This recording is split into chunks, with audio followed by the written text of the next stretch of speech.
चलो देखो, आज जो है तुम लोगों को केमिस्ट्री यानी रसायन शास्त्र का 5वां अध्याय, जिसका नाम क्या है, तत्वों का आवर्त वर्गीकरण। तत्वों का आवर्त वर्गीकरण के बारे में बताते हैं। तो सबसे पहले ये जानो कि तत्वों का आवर्त वर्गीकरण है क्या। तो देखो, बहुत पहले यानी 1800 ईस्वी के आसपास में जो था, तत्व का खोज जो हुआ था, बहुत कम तत्व था, 30-40 के लगभग था। तो उस समय अध्ययन करने में कोई परेशानी नहीं हो रहा था, तो जिसके कारण वर्गीकरण नहीं किया जा रहा था, ठीक है। लेकिन अभी के समय में, अभी वर्तमान समय में लगभग 120 से अधिक तत्वों का खोज किया जा चुका है, जिसका अध्ययन करने में परेशानी हो रहा है। तो इसलिए के क्या किया गया है, तत्वों का वर्गीकरण किया गया है, ठीक ना।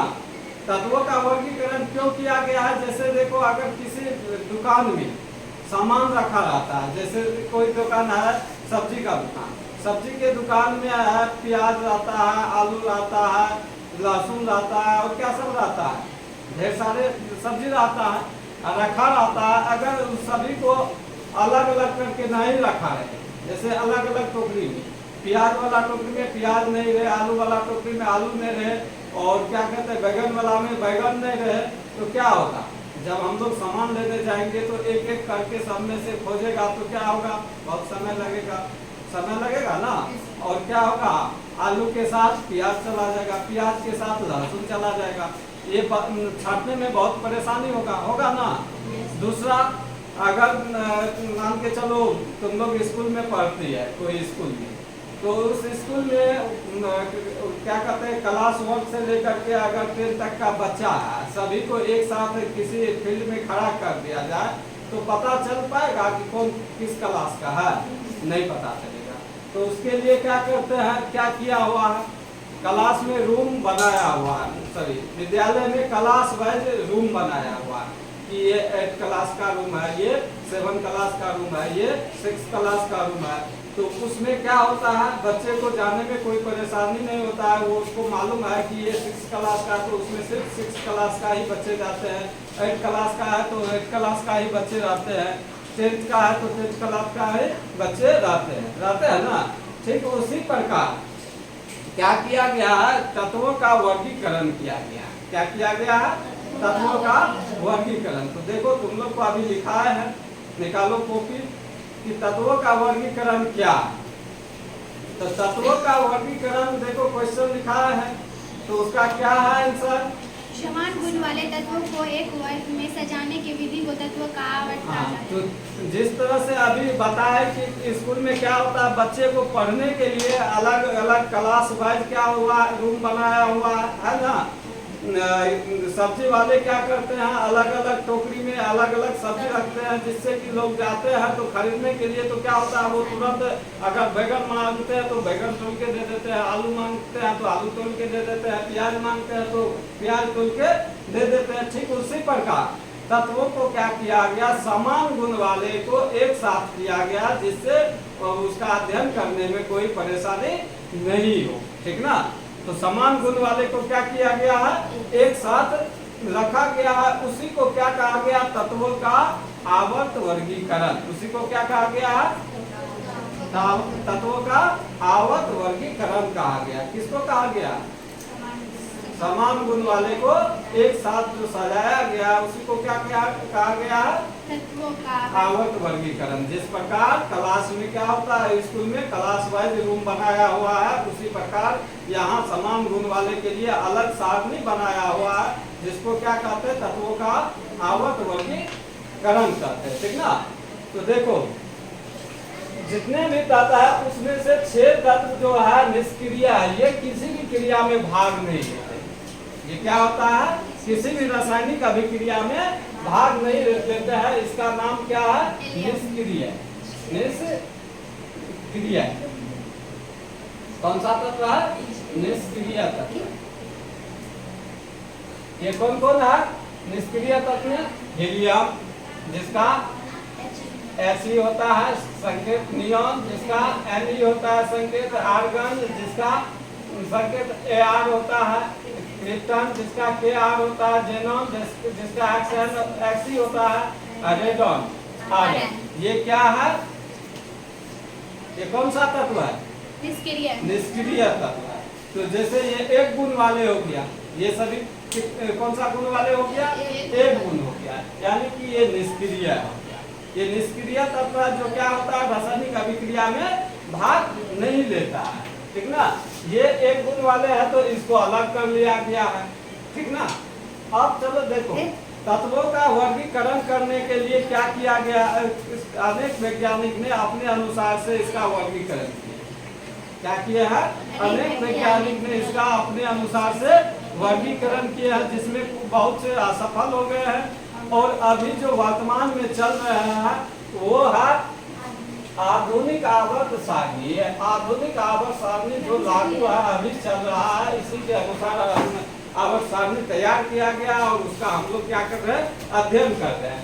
लेकिन प्रारंभ में बहुत से वैज्ञानिक ने अपना अपना क्या किया है? मत दिया है। तो जिसमें सबसे पहले सन 1817 ईस्वी में कब कौन दिए हैं? डोबेराइन ने दिए हैं। कौन दिए हैं? डोबेराइन ने क्या किए हैं? अपना मत दिए हैं। किसके बारे में? किसके संबंध में? तत्वों के वर्गीकरण।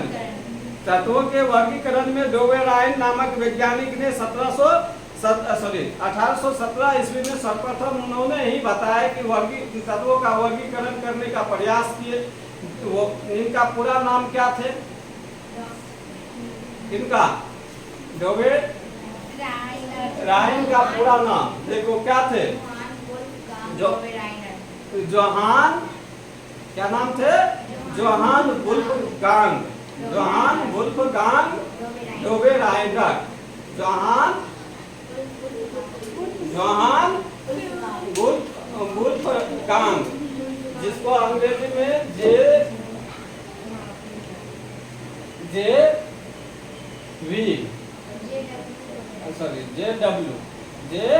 जेडब्ल्यू डोबेराइनर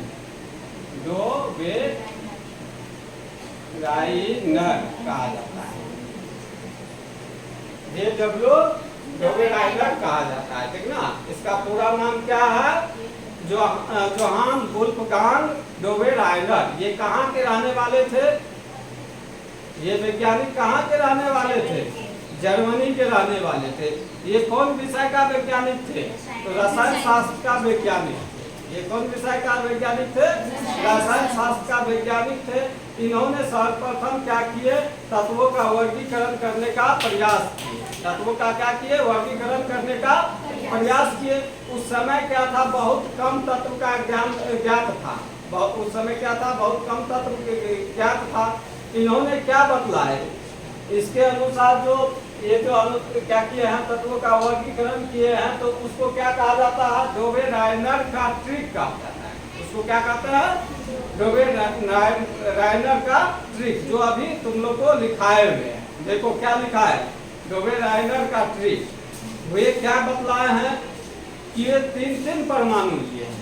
क्या किए हैं? 3 परमाणु का समूह लिए है। कितने का? 3 का। और उसमें समूह में क्या किया? 3 परमाणु में से पहला और अंतिम वाले को के द्रव्यमान को जोड़ा गया है। जोड़ करके 2 से अगर भागा दिया है तो वो किसके बराबर आया है? वो किसके बराबर आया है? तीसरा के बराबर आया है। जैसे देखो ये क्या किए? ये देखो डोबेराइनर ने क्या किए? 3 तत्व का समूह लिए। जैसे लिथियम है, सोडियम है और पोटेशियम। ये 3 गो तत्व कौन कौन? लिथियम जिसका संकेत Li, सोडियम जिसका Na, पोटेशियम जिसका K। अब देखो लिथियम का क्या होता है? लिथियम का क्या होता है? परमाणु संख्या 7। पोटेशियम का क्या होता है? 39। इन दोनों को अगर जोड़ के 2 से भागा दी, इन दोनों को जोड़ के क्या किए? 2 से भागा दी। इन दोनों को जोड़ने पे क्या आया? 46। 46 में 2 से भागा दिए कितना हुआ?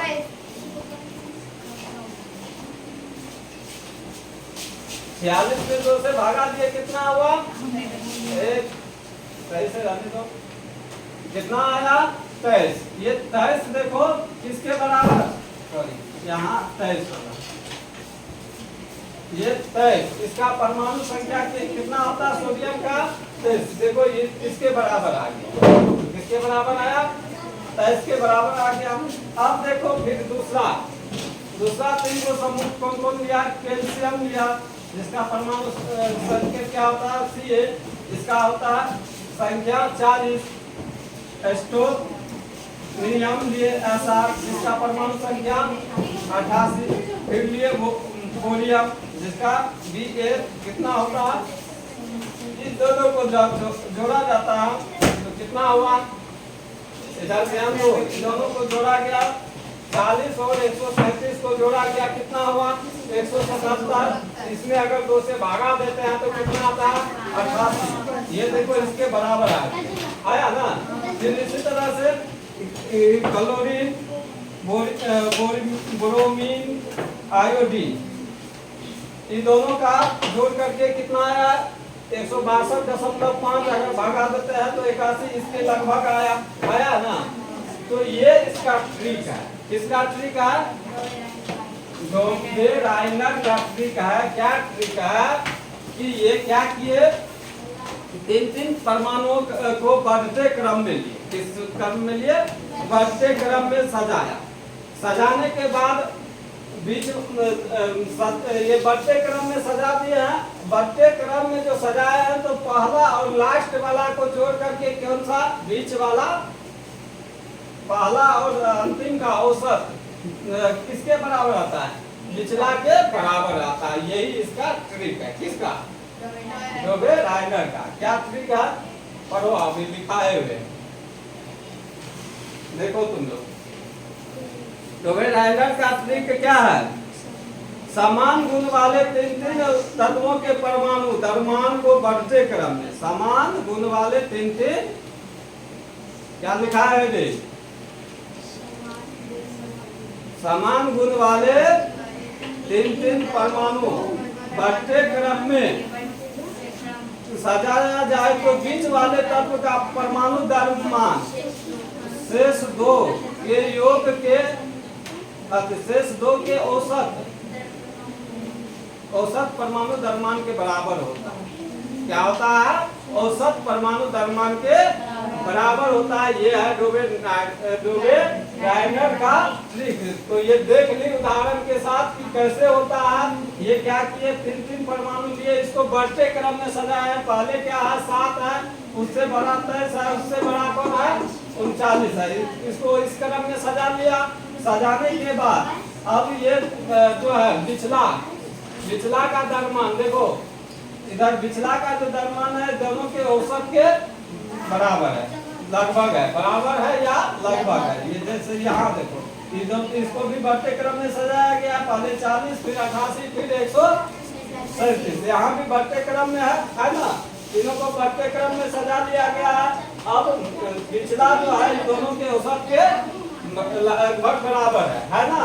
तो यही है किसका ट्रिक? डोबे राइनर का ट्रिक है। ये ट्रिक सफल नहीं हुआ। क्यों नहीं हुआ? इसका क्या कारण है? तुम लोग को लिखाए हुए सफल नहीं होने का कारण क्या है कि ये ट्रिक जो है कुछ तत्व के लिए लागू होता है, सभी के लिए ये लागू नहीं होता। और उस समय जो था बहुत कम तत्व ज्ञात था। उस समय क्या था? बहुत कम तत्व ज्ञात था, इसलिए करके ये लागू हो गया था। लेकिन बाद में बहुत से तत्व का ज्ञात हो गया, जिसके में ये असफल हो गया, जिसके कारण ये क्या हुआ? असफल रह गया। ये सफल नहीं हो पाया।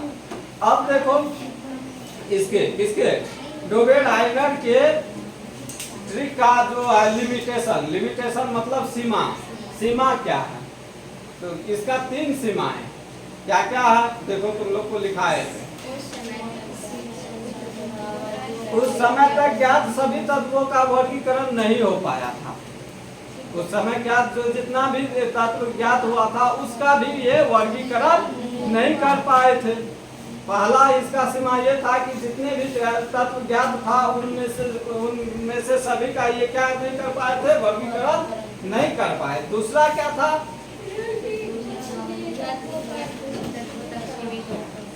दूसरा ये था कि ये ट्रिक जो था सभी के लिए लागू नहीं था, कुछ के लिए ही लागू था, जिसमें ये तीनों को बना पाए थे समूह। ये तीनों को समूह बना पाए थे, सबका समूह नहीं बना पाए थे। ठीक है, तो ये वही तक सीमित रह गया। फिर अगला तीसरा क्या था?